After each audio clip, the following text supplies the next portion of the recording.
Hello guys. सो देखिए, उस दिन हमने कहाँ तक कर लिया था। प्रीवियस क्लास में हमने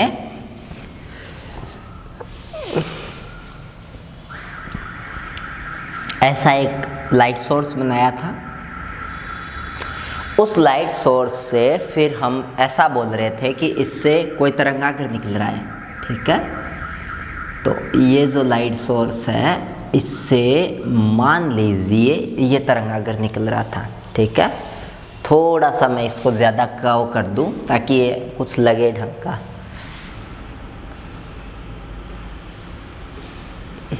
ऐसा तरंगाग्र निकल रहा है, ठीक है। इस तरंगाग्र के आगे आपने कोई सर्कुलर डिस्क या कोई कुछ भी बोलो यार, कोई अवरोधक रख दिया, कुछ भी रख दिया, ठीक है। इस टाइप का आपने कुछ रख दिया, ठीक है। अब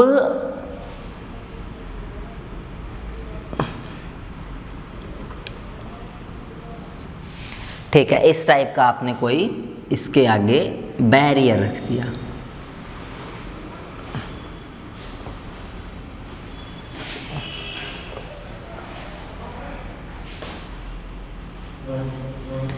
और इस बैरियर के सामने आपने यहाँ पर कोई स्क्रीन रख दी, ठीक है। स्क्रीन बोले तो मान लीजिए आपने यहाँ पर पर्दा रख दिया, ठीक है। अब ये देखिए कि जो रेज सेंटर से होके जाएगी वो कुछ इस हिसाब से होके जाएगी। और ये मान लीजिए कि ये एक्सिस पे जो पॉइंट है, ये पॉइंट P है। वैसे बाय द वे ये डायग्राम मैं पहले बनवा चुका हूँ। It is just for the elaboration of today's topic, so समझे इसको। अब देखिए, कोई भी विवर्तन होगा तो वो किनारों से टकरा कर होगा रेज का। तो किनारों से होके जो रेज जाएगी, जो तरंग जाएगी, वो कुछ इस टाइप से होगी, ठीक है। ठीक है। एक चीज और, ये जो इसके और इसके बीच का एरिया है, ये जो इतना एरिया है, इस पूरे एरिया को बोलते हैं शैडो रीजन, ठीक है।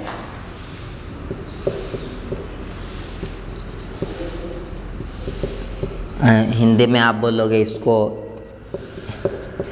अब छाया क्षेत्र, जो भी आप बोलना चाहो वो, ठीक है।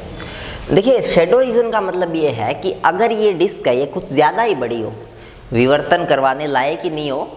मतलब देखिए, अगर विवर्तन करवाना है तब तो डिस्क है, उसका साइज है वो अप्रोक्सीमेटली कितना होना चाहिए, इतना होना चाहिए जितनी लाइट की वेवलेंथ है, ठीक है। लेकिन अगर साइज है वो इससे बड़ा है, काफ़ी ज़्यादा बड़ा है या काफ़ी छोटा है, तो उस केस में फिर विवर्तन नहीं होगा, क्योंकि विवर्तन के लिए ये एक एसेंशियल कंडीशन है कि ऐसा होना चाहिए, तभी आपका विवर्तन होगा, ठीक है। अब देखिए, अगर विवर्तन नहीं होता है तो फिर ये डिस्क है, ये कुछ इसी तरह काम करेगी जैसे आपने एक बल्ब लगा दिया कमरे में, बल्ब के आगे आपने कोई बड़ी प्लाई रख दी। अब प्लाई के पीछे तो अंधेरा रहेगा और बाकी जगह उजाला रहेगा। मतलब ये जो इतना एरिया है, इसके पीछे इसकी छाया रहेगी, अंधेरा रहेगा, और बाकी सारा जो रीजन है उसके अंदर आपका क्या रहेगा, उसके अंदर उजाला रहेगा। तो इसीलिए इस रीजन को बोलते हैं शैडो रीजन। बट अगर विवर्तन होता है तो फिर उस कंडीशन में ये जो शैडो रीजन है, इसके अंदर आपकी फ्रिंजेस बनेगी। तो ये थोड़ा अलग, ठीक है। हमने देखिए कहाँ तक कर लिया था, हमने यहाँ तक कर लिया था। इस पॉइंट पे, एक्सिस वाले पॉइंट पे हमने वो निकाल ली थी क्या, कि शक्ति के एक्सिस वाले पॉइंट पे, डिस्क के एक्सिस वाले पॉइंट P पे लाइट की इंटेंसिटी, तीव्रता। इसके अलावा देखिए, दूसरी बात ये, हमने इसी शैडो रीजन में कोई और पॉइंट P1 लेके उसके लिए भी हमने ये फाइंड कर लिया था कि प्रकाश की तीव्रता है वो कितनी होगी। अब आपका नेक्स्ट टॉपिक है एनलाइटनड जो एरिया है, एनलाइटनड एरिया है, इसको क्या बोलेंगे, जो बढ़िया एरिया है, मतलब प्रकाशमान एरिया है, उसमें किसी बिंदु P2 पर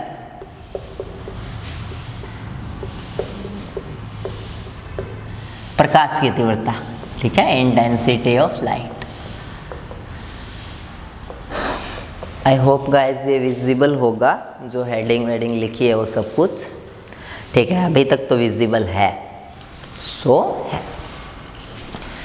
तो ये हमने क्या किया, ये हमने इतना आपको बता दिया, ठीक है, कर लोगे। अब देखिए ये जो शेडो रीजन है, इसके अलावा जो रीजन बच गया कौन सा, जैसे प्रकाश स्रोत यहाँ पर कोई किरण छोड़े और यहाँ कोई पॉइंट P2 हो, तो वो आएगा प्रकाशमान एरिया में। तो हमें ये जो प्रकाशमान एरिया है, इस प्रकाशमान एरिया में हमें क्या निकालनी है, किसी बिंदु पर लाइट की इंटेंसिटी निकालनी है, ठीक है। अच्छा एक चीज़ और, मान लो कि ये जो आपका वेव फ्रंट है, ये जो वेव फ्रंट है, इसको मैं टुकड़ों में बांट लेता हूँ, AB, BC, CD, DE और EF, ये सब पॉइंट्स रख दिए। तो फिर आप एक चीज़ बताइए कि जो P2 पॉइंट है उस पे तरंगाग्र के किस किस पार्ट का प्रभाव है। तो बिंदु P2 पर तरंगाग्र के निम्न भागों का प्रभाव होगा।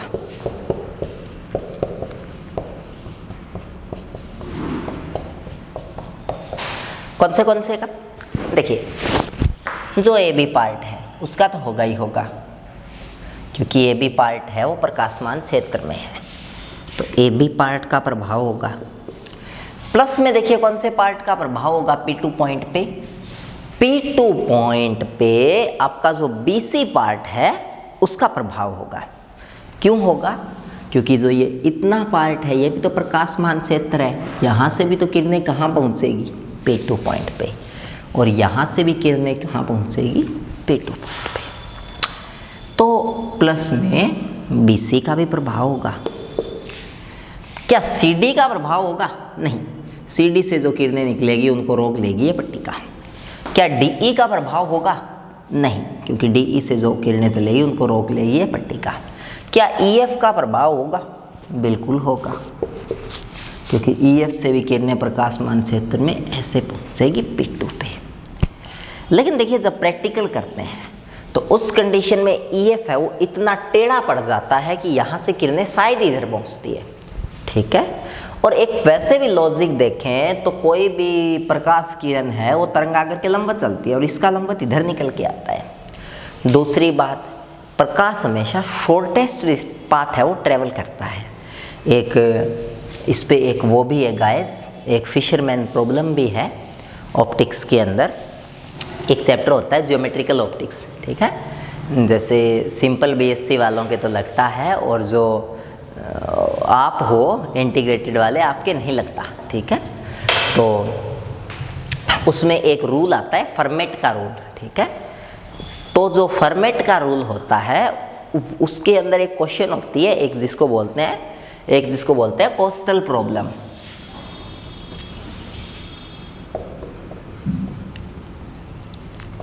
कोस्टल प्रॉब्लम ये बोलता है कि मान लो कि ये कोई समुद्र है, ठीक है, और यहाँ पर लैंड है,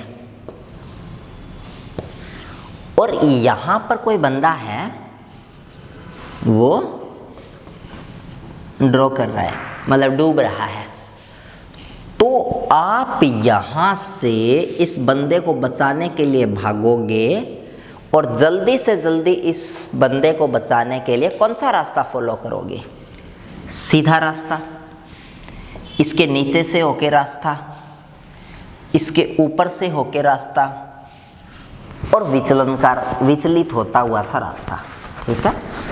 तो वैसे फोर्थ ऑप्शन होगा विचलित होता हुआ सा प्रकाश का रास्ता, ठीक है। देखिए चारों में या प्रकाश के रास्ते से ट्रेवल करोगे, लेकिन विचलित होते हुए से करना पड़ेगा आपको, क्योंकि एक फर्मेट का रूल है, वो ये बोलता है कि प्रकाश हमेशा ऐसे पथ से ट्रेवल करता है ताकि वो अपने गंतव्य बिंदु पर कम से कम समय में पहुंच सके। अगर आपको यहाँ से यहाँ तक, इस बंदे तक एक मतलब कम से कम टाइम में पहुंचना है, तो आपको प्रकाश की तरह लैंड से भाग के जाना होगा, पानी में जाके विचलित होना होगा और फिर इस बंदे तक पहुंचना होगा, ठीक है। और वो पाथ आपका शॉर्टेस्ट होगा। ये पाथ शॉर्टेस्ट नहीं होगा, इसको बोलते हैं कोस्टल प्रॉब्लम, ठीक है।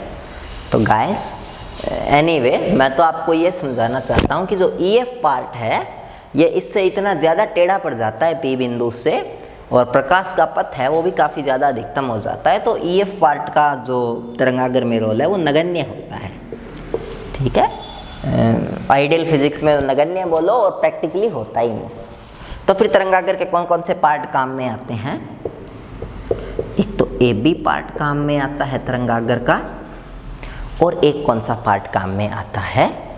BC पार्ट है वो तरंगागर का क्या आता है? काम में आता है। तो आई होप आप कर लोगे इस इतने को, कर लोगे ना? ठीक है भैया, आगे देखते हैं। तो मैं फालतू चीज़ों को इरेज कर देता हूँ और जो आपको एग्ज़ाम में लिखना है उतना रखता हूँ।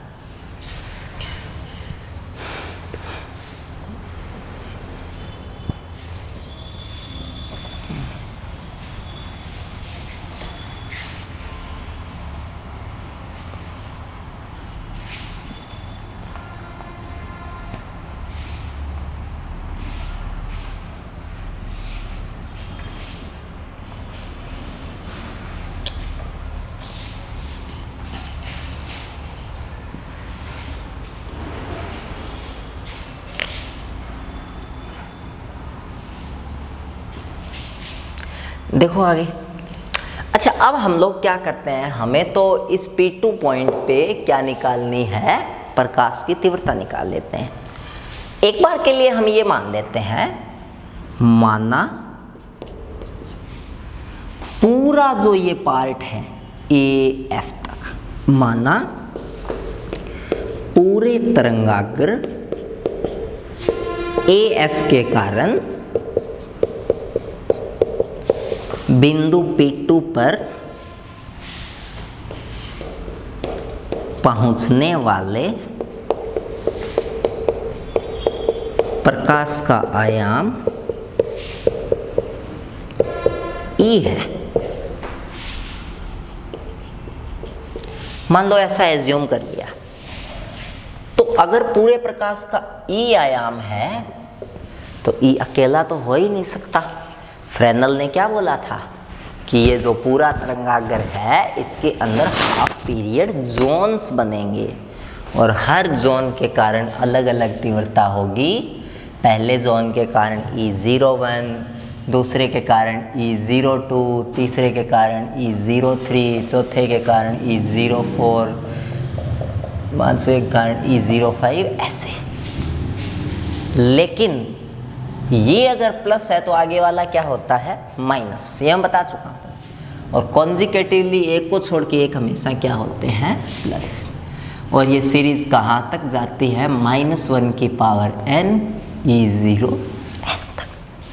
तो आई होप आपको इतना भी पल्ले पड़ा होगा। कर लो इतना, आई बात समझ में? ठीक है भी। उसके बाद देखो, क्या पूरा तरंगाग्र है वो P2 पर अपना प्रकाश पहुंचा सकता है? नहीं पहुंचा सकता, ठीक है। पूरा तरंगाग्र है वो P2 पर प्रकाश कैसे पहुंचा सकता है? इतना तरंगाग्र का पार्ट तो क्या हो गया? ब्लॉक हो गया। और अगर तरंगाग्र का इतना पार्ट ब्लॉक हो गया तो सिर्फ इतना और इतना पार्ट रहा। अब देखिए, वैसे एक चीज़ बताऊँ आपको, जैसे अभी मान लो जैसे आप हो, ठीक है, आपके तो जो बुक लगती है, इनफैक्ट जैसे मान लो कॉलेज वाले हमें भी जो बुक देते हैं रेफरेंस के रूप फॉर्म में, तो वो CBH वगैरह या इनकी होती है, ठीक है। अच्छा, इनकी बुक्स में जैसा MGSU का पैटर्न फॉलो होता है, तो वो लोग ये बोलते हैं कि ये इतना पार्ट जो होता है और ये इतना पार्ट जो होता है, ये लगभग है, ये आपका आधा पार्ट होता है पूरे तरंगाग्र का। लेकिन गाइस ये ज़रूरी नहीं है। मैं एक तरंगाग्र खींचता हूँ ऐसे और उसके आगे इतनी सी पट्टिका रख देता हूँ। अब सोच के देखो, क्या इतनी सी पट्टिका है वो आधा पार्ट कवर अप कर लेगी? नहीं करेगी, ठीक है। लेकिन ऐसा माना जाता है कि आधा कर लेगी इन बुक्स में। क्या इन बुक्स में ऐसा गलत माना जाता है? नहीं गाइस, नहीं माना जाता गलत इसलिए नहीं माना जाता क्योंकि ये जो पट्टिका है ये 400 नैनोमीटर से 700 नैनोमीटर के साइज़ की होनी चाहिए, ठीक है। और ये जो तरंगाग्र आप ड्रॉ करते हो ये भी लगभग इसी कोटि का होता है। तो प्रैक्टिकली ये देखा गया है कि लगभग कोई भी पट्टिका लगा दो आप, देखो पट्टिका आप कभी भी बहुत ज़्यादा साइज़ की लगा ही नहीं सकते, ठीक है। क्यों नहीं लगा सकते? क्योंकि अगर ज़्यादा साइज़ बड़ी पट्टिका लगाओगे तो विवर्तन होगा ही नहीं। अगर विवर्तन करवाना है तो एक फिक्स साइज़ की आपको डिस्क है वो लगानी पड़ेगी।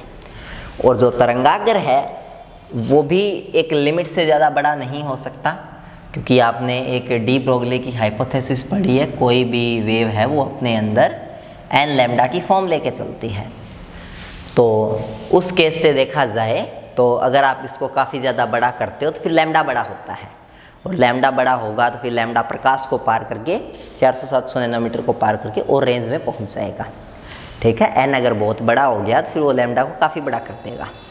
तो एनीवे इन सब चीज़ों को ध्यान में रखते हुए ये जो तरंगाग्र का पार्ट है, ये जो इसका तो देखो योगदान ही नहीं है ज़्यादातर EF का, तो ठीक है 1/2 AF है, वो लगभग किसके बराबर होता है? वो होता है AB के। रियलिटी में तो AB प्लस में EF के, बट EF के कारण तो आयाम लगभग कितना होता है? 0।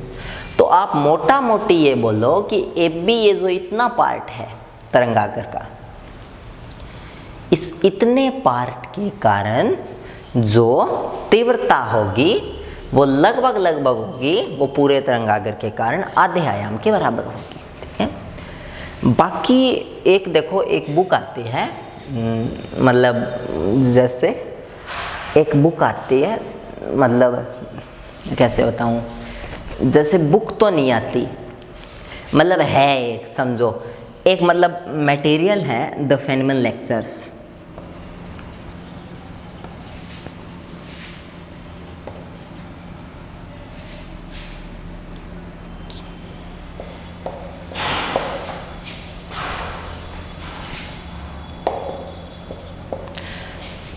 और मतलब ये बुक नहीं है, ये एक मतलब बंदा था, जैसे हार्वर्ड की क्लासेस थी इंटर की, जैसे अपने यहाँ पे 10th के बाद 12th वगैरह होता है, फिर कॉलेज होता है, वहाँ पर एक इंटर होता है ऐसे, ठीक है। इंटरमीडिएटरी क्लासेस बोलते हैं उनको, 3 साल की होती है अपने जैसे BSc वगैरह उसी की तरह।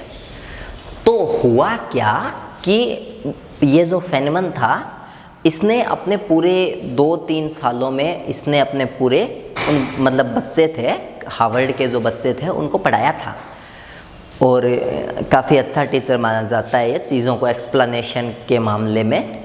तो उनमें से ही इसी का कोई एक स्टूडेंट था, इसने इसके नोट्स रेडी किए थे काफ़ी अच्छे तरीके से, और मतलब इतने अच्छे तरीके से किए थे कि जो भी वो बंदा बोलता था ना वो उसको ऐसे का ऐसे लिखता था।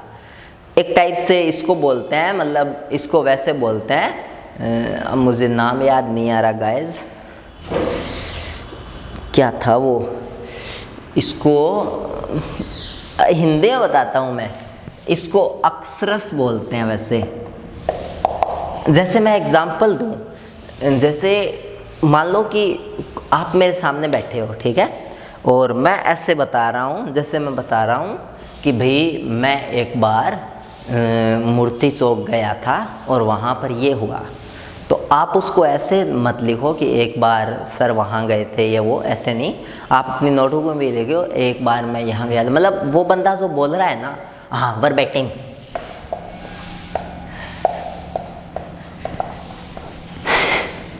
यहाँ लिखता हूँ सुंदर सा,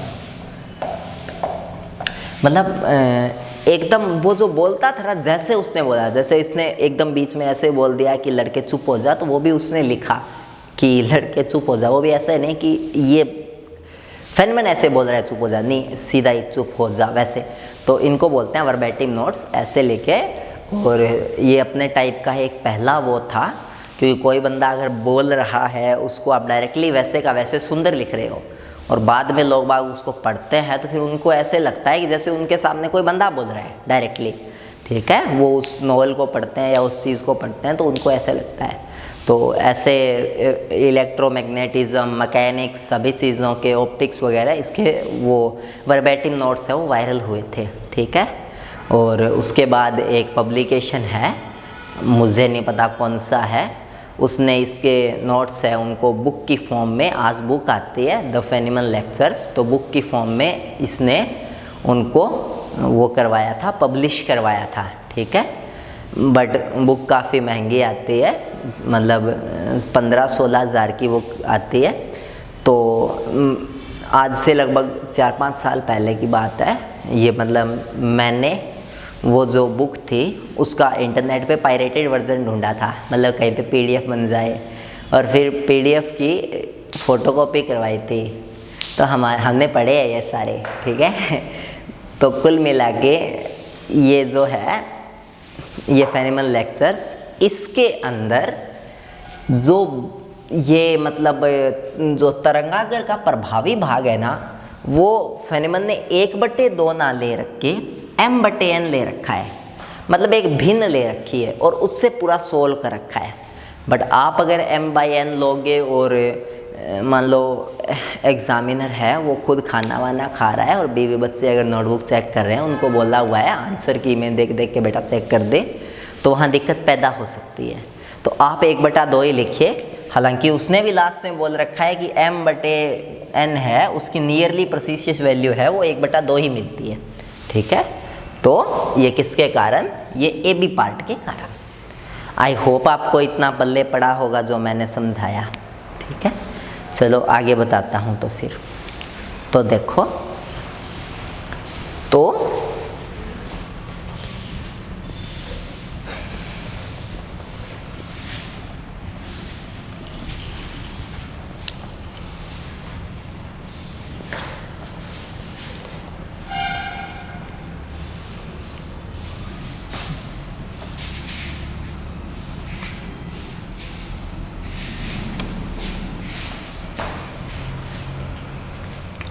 इनफैक्ट एक चीज़ वैसे बताऊँ आपको, फेनिमन लेक्चर्स, HCV, इरोडो और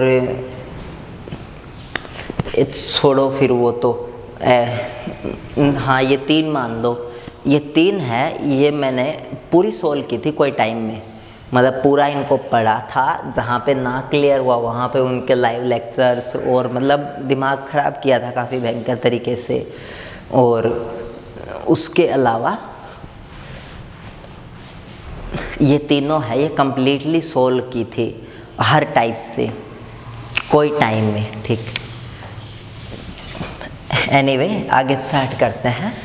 तो पूरे तरंगाग्र के कारण ये चीज़ होनी चाहिए, बट चूंकि तरंगाग्र का अर्धभाग प्रकाशमान क्षेत्र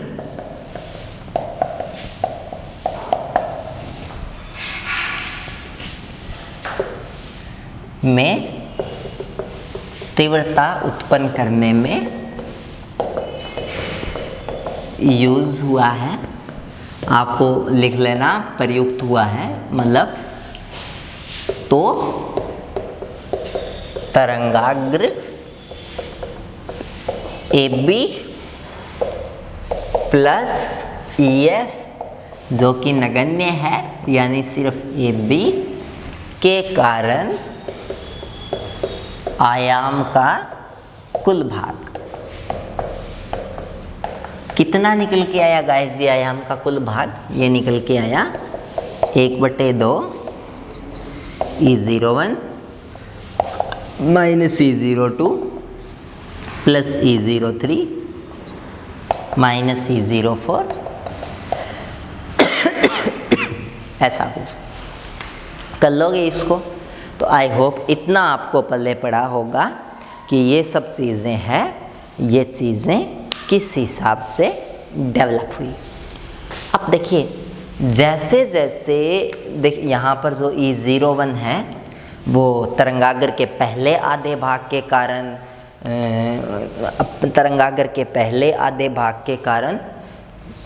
क्या बोलते हैं, तरंगाग्र के पहले हाफ जोन के कारण आयाम है। E02 है वो तरंगाग्र के सेकंड जोन के कारण आयाम का मान है। ऐसे ये अलग अलग जोन के आयाम के कारण है, लेकिन ये देखा गया है कि इनमें E01 है वो सबसे ज़्यादा होता है 66%, और बाकी ये सारे घटते क्रम में, यानी कोई 20, कोई 5, कोई 4 ऐसे अनंत तक चलते हैं, ठीक है। और इसीलिए इसकी जो लगभग वैल्यू निकल के आती है वो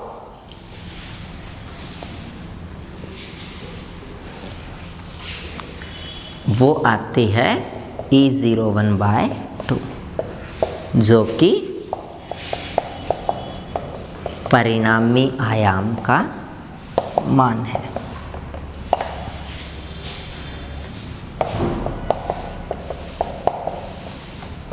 ठीक है, तो ये आपका प्रकाशमय क्षेत्र में टोटल टॉपिक है। कर लोगे इतना? आई होप आप इसको कर लोगे, ठीक है। तो ठीक है भी, इतना आपको समझ में आना चाहिए।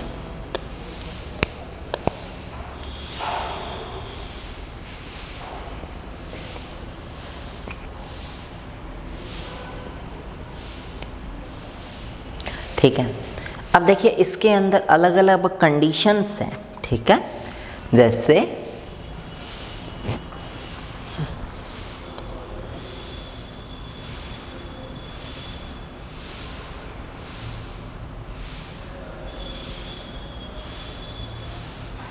चलो छोड़ो, ठीक है, ये आपको इतना ही करना है कि जो आयाम है वो E01/2 आया, और ये आपका यहाँ तक डेरिवेशन है एनलाइटनड एरिया में जो कोई बिंदु P2 है उस पर प्रकाश की तीव्रता।